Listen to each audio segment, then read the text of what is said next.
యేసు ప్రభు వారు బలహీనులైన వారిని, నిరుత్సాహపడిన వారిని, కృంగిన వారిని, చేతగాని వారిని, పడిపోయిన వారిని ఉద్ధరించి దరికి చేర్చి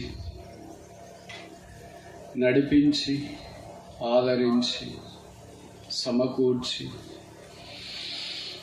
తన సారూప్యంలోనికి మార్చున్నట్లుగా ఈ లోకంలో మన భక్తికిని జీవమునకును కావలసిన వాటన్నింటినీ ఆయన దయచేసి ఉన్నాడు.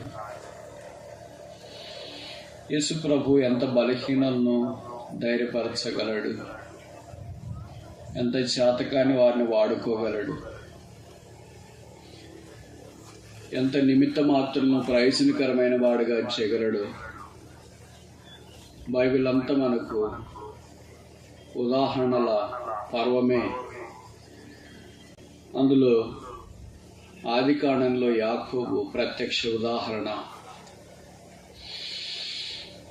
ఆయన తన సహోదరుని నాన్నను మోసం చేసి తన ప్రాణానికి అపాయం తెచ్చుకుని ప్రాణము తప్పించుకుంట కొరకై బేర్షెబా నుండి హారాను వైపు ప్రయాణం ఆరంభించినాడు.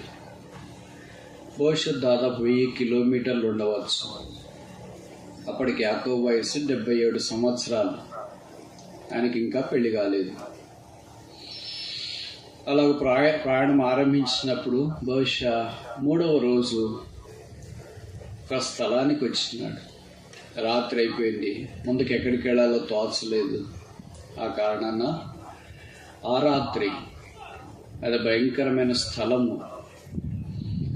బైబిల్ పండితుల అభిప్రాయము ప్రకారం ఇజ్రాయేల్ దేశంలో ఈ బేతేల్ అనబడే స్థలం చాలా ఎగుడు దిగుడులు కలిగి ఒక అడవి వలె రాళ్ళు, రప్పలు, ముళ్ళ పొదలు, గుంటూరు భాషలో చెప్పాలంటే దాదాపు విసిరివేయబడినట్లుండగా పల్నాడు ప్రాంతంలాగా అనుకోండి. అలాంటి స్థలంలో రాత్రి ఒక తలగడగా రాత్రిని చేసుకుని పడుకున్నప్పుడు ఆయన నిద్రపోయినాడు. దేవుడు ఆ నిద్రలో ఆయనకు ప్రత్యక్షమయ్యాడు.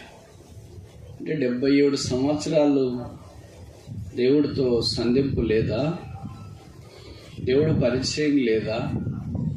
ఈ దినాల్లో మన విశ్వాసులు పిల్లలు ఉన్నట్లు, బాధ్యత వహించే వారి పిల్లలు ఉన్నట్లు, సేవకుల పిల్లలు ఉన్నట్లు ఆయన కూడా అట్లే ఉండిపోయాడు. వాళ్ళు ఇంటనే ఉంటారు కానీ కార్యసిద్ధి కలిగించదు కదా. అలాగే బహుశా ఆయన వాళ్ళ తాతగారు అందరూ ఇంటనే ఉన్నారు కానీ వాళ్ళకి ఏమీ ఉపయుక్తం కాలేదనుకుంటా. అందుకే దేవుడు ఆయన దర్శించడానికి దిగి వచ్చినాడు. యాకోబుతో మాట్లాడడం ఆరంభించినాడు. అప్పుడు యాకోబు పలికిన మాటలే 28:16 ఆదికాండంలో, యెహోవా నిశ్చయముగా ఈ స్థలమందు ఉన్నాడు, అది నాకు తెలియకపోయిననుకొని. ఈ వచనంలో ఒక మాట, ఒక అక్షరం కూడా ఓ సందేశమే. ఓ సందేశం అంటే తప్పు, ఓ జీవిత సారమే అంటే ఖచ్చితమేమో. అది ఓ జీవితానికి కూడా తక్కువే అంటే ఆ జీవితం సరిపోదు అంటే తక్కువ అనుకుంటా. ఎలాగా అంటే 2వ దశలో కొన్ని సంగతులు చెప్పడానికి ప్రయత్నం చేస్తా. ఇప్పుడు ఈ మొదటి దశలో ఒక పదాన్ని గురించి కొన్ని విషయాలు మనం పరిగెరుకోవడానికి ప్రయత్నం చేస్తాం. ఏంటది? యెహోవా ఈ స్థలమందున్నాడు. ఒకే మాట, యెహోవా. ఈ మాటను గురించి మొదటి సెషన్లో మనం ఒక 5 విషయాలు నేర్చుకోవటానికి ప్రయత్నం చేస్తాం. యెహోవా అనే మాట బైబిల్లో ఎన్నిసార్లు రాయబడింది? మొదట ఎక్కడ రాశారు? చివరిగా ఎక్కడ రాశారు? ఏ పుస్తకంలో ఎక్కువ సార్లు ఈ మాట వాడబడింది? ఎవరు బైబిల్ భక్తులు ఎక్కువ వాడారు? ఆ పేరు తెలియజేసే అర్థం ఏంటి? ఆ పేరుకు మనకు ఏమైనా సంబంధం ఉందా? ఇలాంటి ప్రశ్నల పరంపరకు కొన్ని జవాబులు మనం పరిగెరుకోవటానికి ప్రయత్నం చేస్తాం. ఈ దినము, రేపు, ఎల్లుండి నాతో పాటు మీరు కూడా పరిగెరుకోవటానికి ప్రయత్నం చేయండి. కానీ మీలో చాలామందికి కోత తెలుసు కానీ పరిగె తెలియదు అనుకుంటా. కనుక నేను మీతో పాటు కోత కోసేంత కోతనేం కాదు, పరిగెరుకునే పసివాడిని. కనుక ఈ 3 దినాల పని కొరకై మీరు ఉపక్రమించాలని మనవి చేస్తున్నాను. యెహోవా అనే మాట బైబిల్లో కనీసం 7,000 సార్లు రాయబడింది. 7,000 సార్లు రాయబడింది. కొన్నిసార్లు తెలుగు బైబిల్లోనైతే కొత్త నిబంధనలో ప్రభువా అనే ప్రత్యామ్నాయమైన పదం కూడా వాడబడింది. పాత నిబంధనలో మాత్రము యెహోవా అనే పదమే విస్తారంగా కనిపిస్తుంది. ఈ పదం 66 పుస్తకాల్లో ఎక్కువగా వాడబడిన పుస్తకం లేదా వాడిన పుస్తకం కీర్తనలు. కీర్తనల తర్వాత బహుశా 2వ పుస్తకం యిర్మీయా. ఈ యెహోవా నామము బలమైన నామం. ఇశ్రాయేలీలు ఆ నామాన్ని అనుభవించినారు, ఎరిగినారు, గుర్తిస్తూ వచ్చినారు. మొదట ఆ పదమొక్కటే లేదా ఆ పేరొక్కటే వాడబడిన స్థలం ఆదికాండము 4వ అధ్యాయం. ఆదికాండము 4వ అధ్యాయం 2వ వచనం.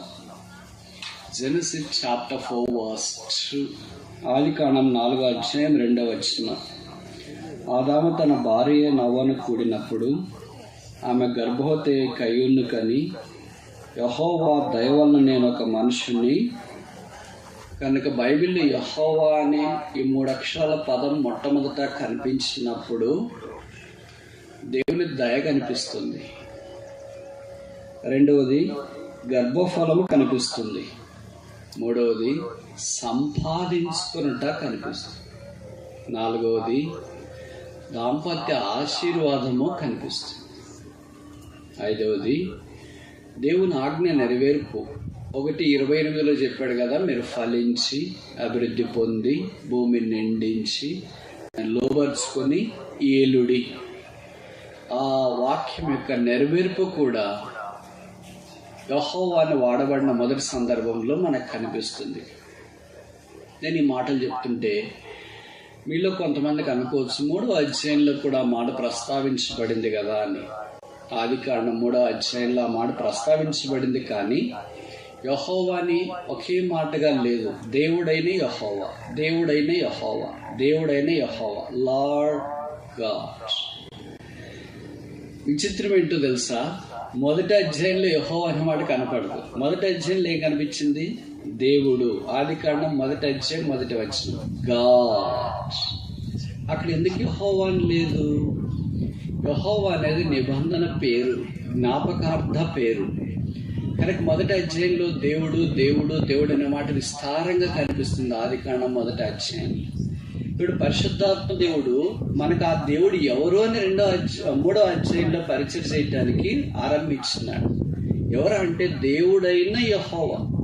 దేవుడు అంటే ఎవరైనా లోకంలో రకరకాలుగా వాళ్ళ భాషలో అర్థం చేసుకోవటానికి అవకాశం ఉంది. దేవుడు సహాయం చేసేదండి అంటే అవునండి, భగవంతుడండి అవునండి, ఇలాగ అర్థం చేసుకోవటానికి అవకాశం. ఆ దేవుడు ఎవరు అని తెలియజేయటానికి 3వ అధ్యాయాన్ని పరిశుద్ధాత్మ దేవుడు వినియోగించినాడు.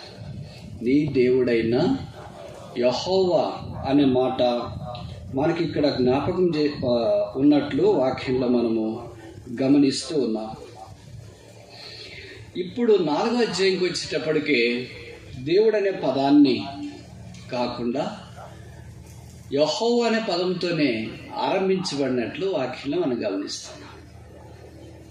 అందుకనే మీరు గమనిస్తారు కదా, యెహోవా ఆజ్ఞేయము నీ దాసులు.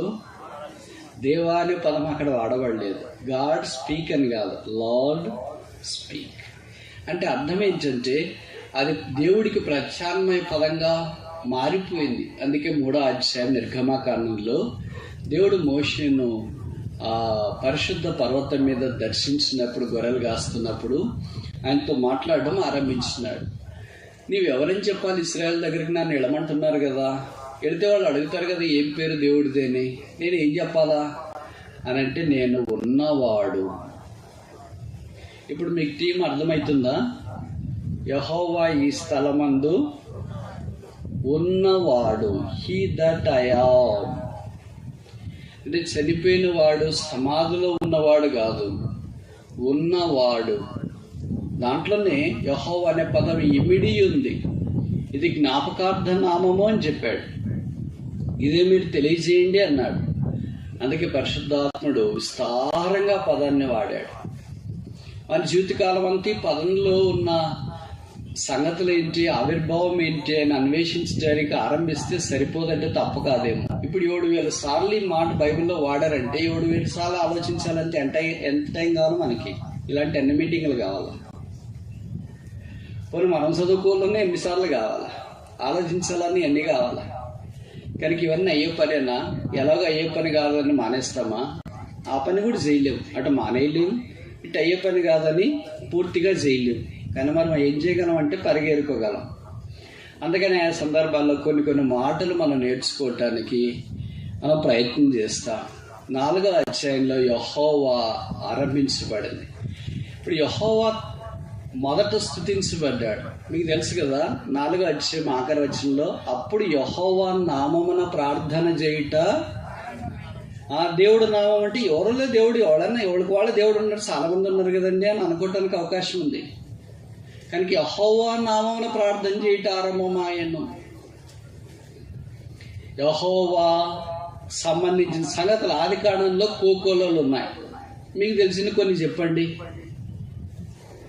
మీకు ఇంత చిన్నవి ఇప్పుడే గుర్తు రాకపోవడము ఇబ్బందిగానే ఉంటుంది. పెద్దవి అయితే గుర్తు వస్తాయి అనుకుంటా. ఇప్పుడు ఒక ఉదాహరణ చెప్పాను. యెహోవా నామమున ప్రార్థన చేయుట ఆరంభమాయను.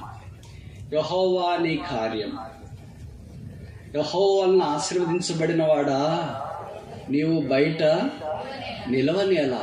ఇలాంటి పదాల రాసి పద ప్రయోగం ఇప్పుడు మీకు పరిచయం అనుకుంటా కదా. ఇప్పుడు కొన్ని మీరు అర్థం చేసుకొని చెప్పడానికి ప్రయత్నం చేస్తే, నేను కొన్ని చెప్పడానికి ప్రయత్నం చేస్తాను మీకు గుర్తుండటానికి. ఉదాహరణకి 9:26 ఆది కాండము 9:26.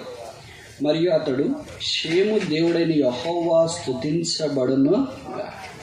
యెహోవా నామము ప్రార్థన, యెహోవా నామము స్తుతి, యెహోవా నామము ఆశీర్వాదం, యెహోవా వాక్యం బయలుదేరును. ఇంకా అలాగెళ్తే నిర్గమకాండం 15వ అధ్యాయంలో యుద్ధశూరుడైన యెహోవా, ఆయనే బలమైన యెహోవా, యెహోవా రాజ్యం చేయించున్నాడు. ఇలాంటి పదరాశికి సమయం హద్దు లేదంటే తప్పు కాదు. యెహోవా ఈ స్థలమందున్నాడు. ఏ యెహోవా? విశేషణం ఏంటి? పూర్వపదం ఏంటి? అనుభవం ఏంటి? కొన్ని ఒక 5 విషయాలు మాత్రమే మీకు జ్ఞాపకం చేయటానికి నేను ప్రయత్నం చేస్తాను. మొదటిది ఆది కాండం.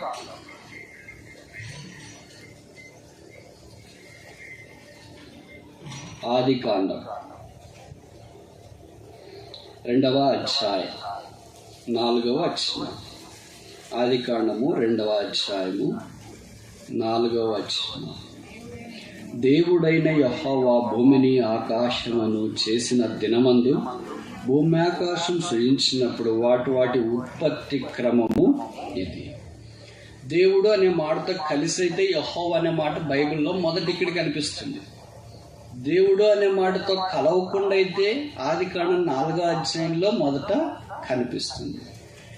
కనుక ఇప్పుడు యెహోవా దేవుడు రెండో ఒకటే. ఆయన నామస్మరణమే యెహోవా, ఆయన నామ ధ్యానమే యెహోవా, ఆయన నామమే ఈ పేరు. కనుక దేవుడైన యెహోవా. ఏ యెహోవా? యెహోవా ఈ స్థలమందున్నాడు. ఏ యెహోవా అనేది ఆలోచించడానికి మనం ఆరంభించుతున్నాం. మొదటిది ఈజ్ ద లార్డ్ గాడ్, దేవుడైన యెహోవా. 1 తిమోతి 2:5 చెప్పబడింది, దేవుడు ఒక్కడే, దేవునికి నేను నల్లకున్న మధ్యవర్తి ఒక్కడే, ఆయనే క్రీస్తు యేసును నరుడు. ఆయన దేవాది దేవుడు. ఆయన దేవతలందరికీ పైన మహాదేవుడు ఆయన పేరు కనుక ఆయన పేరే యెహోవా. ఈ మధ్యాహ్నం ఇంకా ఈ దేవుణ్ణి ఎరగకుండా ఉంటే, ఈ యేసుని ఎరగకుండా ఉంటే మరొక్క అవకాశం ప్రభు అనుగ్రహిస్తున్నాడు. ఈ దేవుడి కాలం సంపూర్ణమైనప్పుడు గలతీ 4:4 ప్రకారం God sent forth his son in the fullness of time. దేవుడి కాలము సంపూర్ణమైనప్పుడు తన కుమారుని మన కొరకు పంపెను. దేవుని కృప మనందరి పక్షాన ప్రత్యక్షమైనప్పుడు దేవుడు ఆదికాండం 1వ అధ్యాయంలో 1వ వచనంలో ఉన్నట్టుగానే అలాగే కుదురుగా ఉంటే మనకేం ఉపయోగం? నేను చెప్పే మాటలు మీకు అర్థమవుతున్నాయి అనుకుంటా. ఆదికాండం 1వ అధ్యాయం 1వ వచనం ప్రకారం దేవుడు భూమి ఆకాశం సృజించిన కుదురుగా రాయబడి అక్కడే ఉంటే మనకేం ఉపయోగం? ఆ దేవుడు మానవుడయ్యాడు. దేవుడు మానవ రూపంలోనికి వచ్చినాడు. దేవుడు మానవుని కృపగా ప్రత్యక్షమయ్యాడు. దేవుడు మానవుని పాపభారం అంతా భరించడానికి భూమి మీదకి దిగి వచ్చినాడు. దేవుడు మానవునితో జీవించినాడు. రక్త మాంసంలో కలిగిన దేవుడుగా ప్రత్యక్షమయ్యాడు. మనుషుని యొక్క పాపం అంతా మోసుకుని పోవటానికి వచ్చినాడు. అందుకని ఆయన పేరు యోహాను సువార్త 1వ అధ్యాయంలో చెప్పడం దేవుని పిల్ల. The lamb of God that taketh away the sin of the world is manifested. పాపములు తీసివేయట ప్రత్యక్షమైన దేవుని గొర్రెపిల్లగా ఆ దేవుడు భూమి మీదకి దిగి వచ్చినాడు.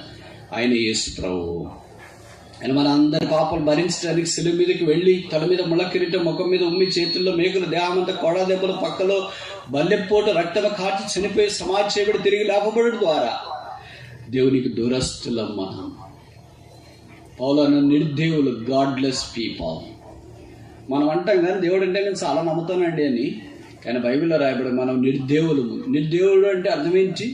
దేవుడు లేడని చెప్పేవాడు. అలాంటి దుస్థితిలో ఉన్న మనల్ని దేవత్వంలోనికి దేవుడు తీసుకుని వచ్చుట కొరకే దేవుడు మానవుడిగా భూమి మీదకి దిగి వచ్చినాడు. యెహోవా ఈ స్థలం అందున్నాడు. ఎవరా యెహోవా? దేవుడైన యెహోవా. బైబిల్లో రాయబడిన యేసు రక్తం ప్రతి పాపం నుండి మనల్ని కడిగి పవిత్రులుగా చేయును. కనుక ప్రభువైన యేసునందు విశ్వాసం ఉంచును. అప్పుడు నీవును నీ ఇంటి వారును రక్షణ పొందుదురు. రెండవది ఎవరి యెహోవా? 1వ అధ్యాయం సమూయేలు గ్రంథం 1 Samuel chapter 1 verse 3. సమూయేలు మొదటి గ్రంథం 1వ అధ్యాయం 3వ వచనం. సమూయేలు మొదటి గ్రంథము 1వ అధ్యాయము 3వ వచనం. ఇతడు షిలోహునందున్న సైన్యములకు అధిపతిగా యెహోవాకు మ్రొక్కుటకును బలి అర్పించుటకును ఏటేటు తన పట్టణమును విడిచి అచ్చటికి పోవచ్చున్నారు. ఆ కాలమున ఏలి యొక్క 2 కుమారులు హోఫ్నీ, ఫీనెహాసులు యెహోవాకు యాజకులుగా. ఎవరి యెహోవా? Very good. ఇంకా అర్థమైపోయింది మీ అందరికి వాక్యం. ఇప్పటి నుండి మీరే చెప్పండి. ఆదివారం దాకా is the lord of the house. Is not only lord God. మొదటిదేంటి? దేవుడైన యెహోవా. ఇప్పుడు సైన్యములకు అధిపతి అయిన యెహోవా. అంటే యెహోవాకు ముందుగా విశేషణము పరిశుద్ధాత్మ దేవుడు ఏం వాడాడు ఆ బైబిల్లో విస్తారము. కానీ ఒక 5 మాత్రమే సమయార్థబాటును బట్టి మనం చూసుకోవటానికి ఆరంభించున్నాం. దాంట్లో దేవుడైన యెహోవా మొదటిది. రెండవది సైన్యములకు అధిపతి యెహోవా. మీకు తెలుసు కదా, ఈమె హన్నాలో నుండి దేవుడు సమూయేలు తీసుకొని వచ్చినాడు. ఈ మాట సైన్యములకు అధిపతి యెహోవా అనే మాట బైబిల్లో మొదటిసారి ఇక్కడే కనిపిస్తుంది. ఆమె ప్రస్తావనలోనే మనకు కనిపిస్తుంది. మీరు ఊహించండి, ఒక దేవుడు ఒక సామాన్యమైన స్త్రీ ద్వారా బలమైన కార్యాలు చేయగలడు అనడానికి సమూయేలు మొదటి గ్రంథం నిలువెత్తటి నిర్వచనం. మనం అనుకుంటే ఏం చేస్తామని. మనం ఏం చేయలేం, కరెక్టే మీరు అనుకునేది. కానీ మనతో ఉన్న దేవుడు మన ద్వారా ఏమైనా చేయగలడు. అది నమ్మిన వారి జీవితంలో చేశాడు. అది నమ్మని మనలాంటి జీవితాలు ఇలాగే ఉండిపోయాయి. మేము కూడా ఆ హన్నా నమ్మిన దేవుడిని నమ్మగలుగుతున్నాం ప్రభువా అన్నవారిని దేవుడు అలా వాడుకోగలడు. అందుకే బైబిల్లో ముఖ్యంగా సువార్తలో చెప్పబడింది, నువ్వు నమ్మినవాడు దేవుని మహిమను చూతు. నమ్ముట నివలనైతే నమ్మవానికి సమస్తము సాధ్యమే. సైన్యములకు అధిపతి యెహోవా. ఆయనకి సైన్యం ఉంది. ఏం సైన్యము? సైన్యం మామూలుగా మనం వాడే పదాలు మన దేశం వేరే దేశాల ప్రకారం 3 రకాలైన సైన్యాలు ఉంటాయి. మొదటి నుంచి భూమి మీద యుద్ధం చేసే సైనికులు. రెండోది వాయుసేన అంటారు. అంటే విమానాల్లో వెళ్ళి యుద్ధం చేసేవాడు. మూడోది ఏంటి? సముద్ర సేన అంటారు, అంటే సముద్రంలో వెళ్ళి శత్రువుతో యుద్ధం చేసేవాడు. 3 రకాలైన సైన్యం కనిపిస్తుంది. అలాగే ప్రభు వారికి ఈ భౌతికమైన సైన్యం కాదా, ఈ మనుషుల్ని ఎందుకు పెట్టుకోవాలా, బహుశా మనుషులు అంత నమ్మదగిన వారు కాదని ఎవడేమన్నా అనుకున్నాడేమో. అందుకే బైబిల్లో ఆయన సైన్యం అంట, మిడతలు ఆయన సైన్యం అంట, చీమలు ఆయన సైన్యం అంట, కప్పలు ఆయన సైన్యం అంట. మనిషి కన్నా ఏమైనా కష్టమేమో కానీ వాటికి ఏం కష్టం ఉండదు. వెళ్ళమంటే వెళ్ళి నేరుగా ఏం పని చేయాలో ఆ పని చేసుకుని వస్తుంది. దేవదూతలు కూడా ఆయన సైన్యం అంట.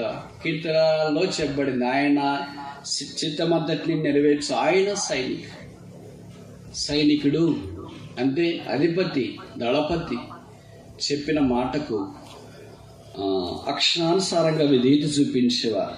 ప్రభువు మన సైన్యాధిపతి. ఆయన యొక్క సైన్యము కొత్త నిబంధన ప్రకారం రక్తం ద్వారా కడగబడిన వారు ఆయన సైన్యములో చేరారు. ఆయన సైన్యమే మీకు తెలుసు కదా, ఇక్కడ ఎక్కువ ఉంది అనుకుంటా, ఆ వైపు కోస్టల్ ఏరియాలో సాల్వేషన్ ఆర్మీ అంటారు, వాడి పేరే ఆర్మీ. క్రైస్ట్ ఆర్మీ, క్రీస్తు సైన్యం. విలియం బూత్ గారు సాల్వేషన్ ఆర్మీ ఫౌండర్. ఎలాంటి దృక్పథంతో వైఖరితో అది ఏర్పాటు చేసిన మనం ఎరగం, కానీ బహుశా ఆయనకి ఈ వాక్యాలన్నీ ప్రేరేపణ ఊతం ఇచ్చిండవచ్చు. సైన్యములకు అధిపతి యెహోవా, సైన్యములకు అధిపతి యెహోవా అనేది. అది ఒక సైన్యము ప్రభు కొరకు తయారు చేయబడాలి, అదే దేవుని సంఘం. ఈ సైన్యం యుద్ధం చేసేది శక్తితో బలం చేత కాదు, ఆత్మ ద్వారా. భూ సంబంధమైన యుద్ధోపకరణల ద్వారా కాదు, ప్రార్థన ద్వారా.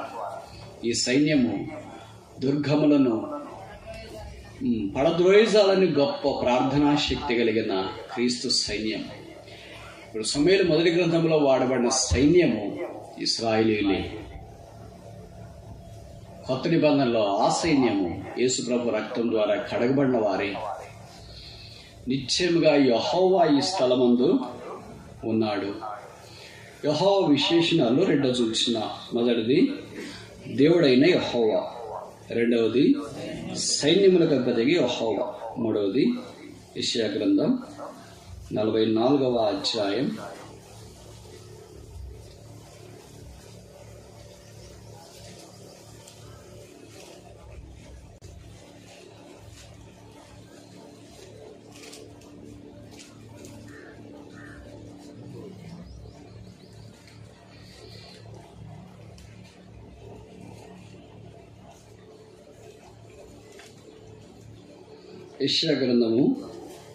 44వ అధ్యాయం.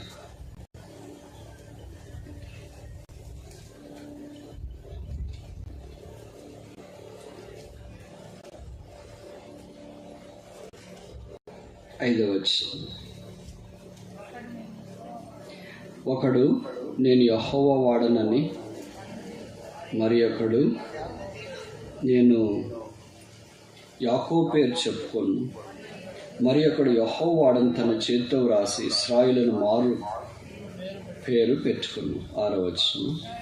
ఇశ్రాయేలీల రాజైన యెహోవా, వారి సేవకుడైన సైన్యములకు అధిపతి యెహోవా ఇలాగూ సెలవిస్తున్నాడు. ఏ యెహోవా? వెరీ గుడ్, ఇంకా మీరు పూర్తిగా ట్రాక్లోకి వచ్చేసారు. ఇశ్రాయేలీల రాజైన యెహోవా. పరిశుద్ధాత్మ దేవుడు ఆ యెహోవాను మనకి ఎలాగ పరిచయం చేస్తున్నాడు? మెట్టుగా మొదట దేవుడిగా పరిచయం చేశాడు, తర్వాత సైన్యాధిపతిగా పరిచయం చేశాడు, ఇక్కడ మూడవది రాజుగా మనకు పరిచయం చేస్తున్నాడు. యేసుక్రీస్తు ప్రభువే రాజు. అందుకే ప్రకటన గ్రంథంలో చెప్పబడింది కదా, ఆయన రాజులకు రాజు, ప్రభువులకు ప్రభు. ఆయనకు ఒక రాజ్యం ఉంది. అది భౌతిక సంబంధమైన రాజ్యం కాదు, పర సంబంధమైన రాజ్యం. ఆయన రాజ్యమునకు అంతము లేదు.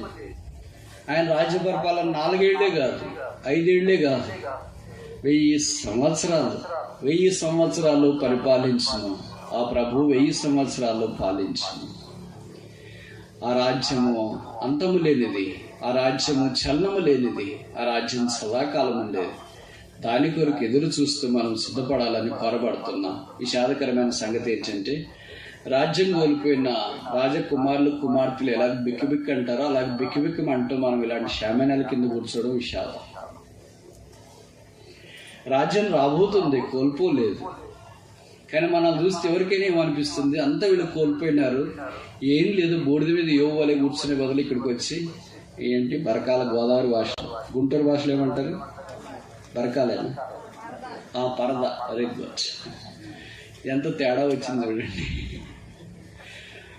గోదావరి భాషలో బరకాలు అంటే ఇక్కడ పరకాల. సరే, రాజులు రాజ్యము ఉందన్న అవగాహన లేకుండా జీవించిన విషయం మన ప్రభు రాసు. ఆయనతో పాటు దినం రాజ్యం వెళ్ళనే ఉన్నా, ఆయనతో పాటు సదాకాలం ఉన్నా. ఎప్పుడైనా ఇది రోజుకు ఒకసారన్నా గుర్తొస్తుందా?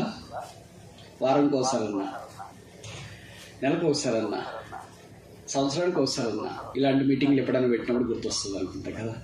మనకు కూడా రాజ్యం ఉందంట, 1000 ఏళ్ళు పరిపాలన అంట, మనం కూడా అక్కడ ఉండబోతున్నాం అంట, ఎలాగుంటాం, అటెండరా, పియోనా, ఆయానా, ఎలాగ ఉండబోతున్నాం అని అనుకుంటా ఉంటామేమో. ప్రతిరోజు ఈ రాజ్యాన్ని గురించి జ్ఞాపకం చేసుకుంటే ఎంత బాగుంటుంది.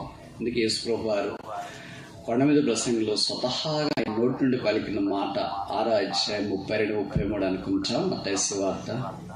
దేవుని రాజ్యమును నీతిని మొదట వెతుకుడి, ఆ తర్వాత అన్నీ మీకు అనుగ్రహించబడును. All things shall be added unto you if you seek the kingdom of God and his righteousness first. మనకేంటి, మొదటి ఆఖరి అయితే ఆఖరి మొదటి అవుతాయి. మొదటి దేవుని రాజ్యం వెతకటానికి బదులుగా ఆఖరిగా ఉంటే చూస్తాం, అంతదాకా బతికింటే అనుకుంటా. కానీ భౌతికమైన దాని కొరకు ఎంతో ప్రయాసపడుతుంటా. ఇక్కడ పరిశుద్ధాత్మ దేవుడు ఆయన పేరును మనకు పరిచయం చేసిన తీరు చూస్తే చాలా ఆశ్చర్యం కలిగిస్తుంది. ఆయన ఇశ్రాయేలీయుల యొక్క రాజు అయిన వాడు. ఆ రాజును దినాన మనం కళ్ళారా చూడనే విన్నా ఆ రాజ్యంలో ప్రవేశించిన. యెహోవా ఈ స్థలమందు ఉన్నాడు. 4వ లక్షణం చూస్తామా? ఆదికాండం 24వ అధ్యాయము 7వ వచనం. Genesis chapter 24:7. ఆదికాండం 24వ అధ్యాయం 7వ వచనం. ఆదికాండం 24:7. నా తండ్రి ఇంటి నుండి, నేను పుట్టిన దేశం నుండి నన్ను తెచ్చి నాతో మాటలాడి, ఈ సంతానం నాకు ఈ దేశం ఇచ్చేదని ప్రమాణం చేసి నాతో చెప్పిన పరలోకపు దేవుడగు యెహోవా తన దూతను నీకు ముందుగా పంపును. అక్కడి నుండి నీవు నా కుమారునికి భార్యను తీసుకొని వచ్చి. ఏ యెహోవా? పరలోకపు యెహోవా, హెవెన్లీ లార్డ్. యెహోవా భూసంబంధమైన వాడు కాదు, భూమి కింద నుండి వచ్చిన వాడు కాదు, ఈయన పైనుండి వచ్చిన వాడు. అందుకే మనం చూస్తాం కదా 28వ అధ్యాయంలో, భూమి మీద నుండి ఆకాశానికి నిచ్చెన వేయబడి ఉంటే ఆకాశం పైన నిలబడ్డాడు ప్రభువా దేవుడు. ఆయన కింద నిలబడలేదు. ఆయన పైవాడు. ఆయన శక్తి పైనుండి వస్తుంది, ఆయన జ్ఞానం పైనుండి వస్తుంది, జీవితం కూడా పైనుండే వస్తుంది. ఆయన పరసంబంధమైన వాడు. ఈజ్ ఫ్రమ్ హెవెన్, పరలోకము నుండి దిగి వచ్చిన వాడు ఈయన. అందుకే బైబిల్లో చెప్పబడింది, ఒకడికి పైనుండి ఇవ్వబడితేనే తప్ప వాడు ఏమీ పొందనేరాడు. All from above, wisdom from above, birth from above, spirit from above, knowledge from above, kingdom from above, talents from above, everything from above except sin. పాపము తప్ప అన్ని పైనుండే వస్తాయి. మరి కింద నుండి ఏమొస్తాయి? మనకు తెలుసు కదా, ఇశ్రాయేలు భూమి మీద నుండి ఏమొస్తాయి వాళ్ళు చెప్పారు. ఏమొస్తాయంటే ఉల్లిపాయలు, కీరకాయలు. చెప్పండి, మీ భాషలో చెప్పాలంటే దొండకాయలు. గుంటూరు భాషలో దొండకాయలు లేకపోతే ఇంకేం రోజే గడవదు. కనుక ఇవన్నీ చేపలు, ఇవన్నీ ఉచితంగా వాళ్ళు తిన్నారంట. అవన్నీ నేలలో నుండి వచ్చిన సంఖ్యాకాలంలో చెప్పబడింది. అయితే పైనుండి మన్నా ఒకటే వచ్చింది. ఆ మన్నా మన ప్రభువే. యోహాను సువార్తలో అన్నాడు, I am the bread of life, జీవాహారము నేనే. భూసంబంధమైన దిన్నోళ్ళంతా లోకాన్ని విడిచిపెట్టారు, గతించిపోయారు. అది తాత్కాలికమే, ఏదో ఒక పూట ఆకలి తీరుతుంది. అయితే పైనుండి వచ్చిన ఆహారం దేవదూతల ఆహారం అంట. మనం తిని దోసకాయలు, బెండకాయలు, కీరకాయలు ఇంకేంటి చేపలు, ఇవన్నీ ఏంటి? మనుషులు తినే ఆహారం. దేవతలు తినే ఆహారం అంటే దేవతలు కూడా ఆకలి ఉంటుందా? ఆకలి ఉంటేనే కదా తినబుద్ధి అయ్యేది, తింటేనే కదా ఆకలి తీరేది. ఇప్పుడు ఆకలి తీరిన తర్వాత నిద్ర ఉండాలి కదా. మరి ఇవన్నీ దేవతలకు ఉంటాయా? అక్షరానుసారంగా ఉంటాయని కాదు, ఇదొక అనాలజీ, పోలిక. అంటే భౌతికమైన వారు కాదు, ఇది దైవాంశ సంభూతులైన వారు ఇది దీంట్లో ప్రవేశించేదని అర్థం. కనుక మన ప్రభు వారు పరమ ప్రభువు. 5వ దాకా చూస్తామా? ద్వితీయోపదేశ కాండము 28వ అధ్యాయం.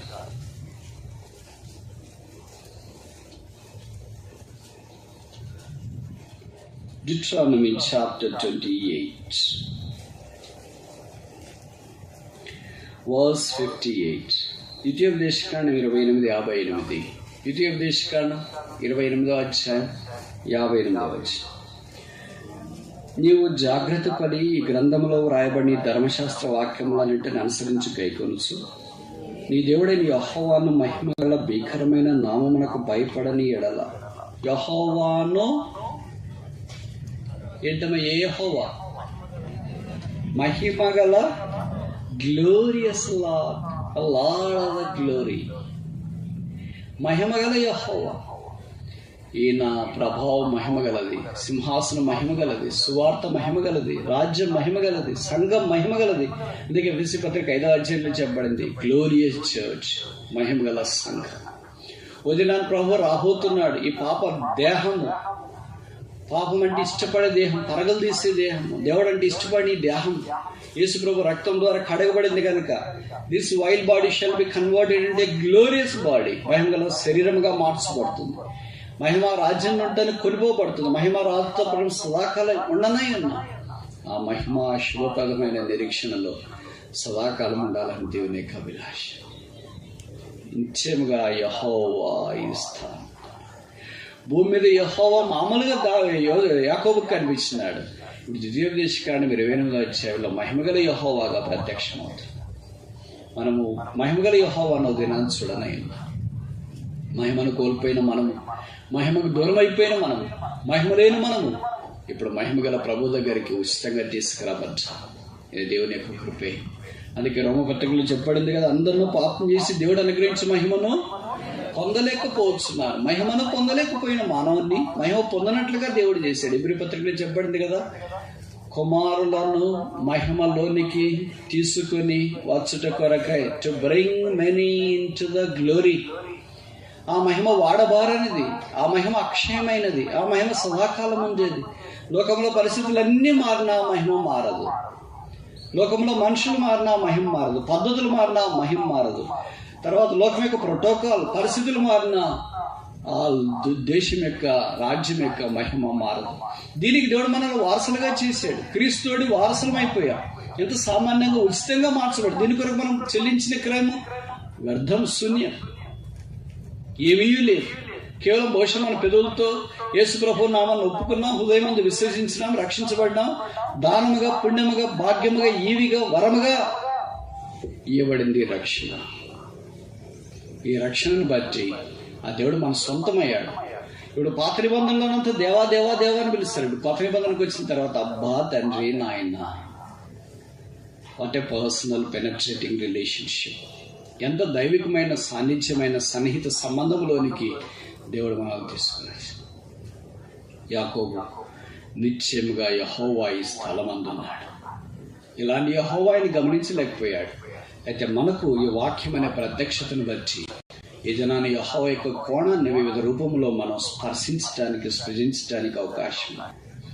ఆ యేసుక్రీస్తు యొక్క బలిని బట్టి, రక్త ప్రోక్షణను బట్టి కడగబడి, శుద్ధీకరించబడి ఆ మహిమారాజ్యం వరకు మనం యాత్ర చే మార్గములు వారికి ప్రేమలు. ఆ మార్గమే యేసు అనే మార్గం, దైవ మార్గం, పరిశుద్ధ మార్గం, సదాకాలం ఉండే మార్గం, నీతి మార్గం, జీవ మార్గం, శాంతి మార్గం, సమాధానకరమైన మార్గం, యథార్థమైన మార్గం, పరిశుద్ధమైన మార్గం, కల్వరి మార్గం, యేసు రక్తము ద్వారా చేయబడ్డ మార్గం, అదే దైవ మార్గం. ఈ మధ్యాహ్నం ఇంకా ఈ మార్గంలోనికి రాకపోతే యేసు ప్రభు అన్నాడు యోహాను 14:6, నేనే మార్గం, నేనే సత్యం, నేనే జీవమయ్యను. మంటి నింటి మహిమకి వెళ్ళటానికి యేసు తప్ప మార్గం ఏదీ లేదు. ప్రభు యేసునందు విశ్వాసం ఉంచి ఈ మార్గం బాట పట్టాలని ప్రభు పెట్టి మనవి చేస్తున్నా. నిశ్చయముగా యెహోవా ఈ స్థలమందున్నాడు. ప్రార్థన.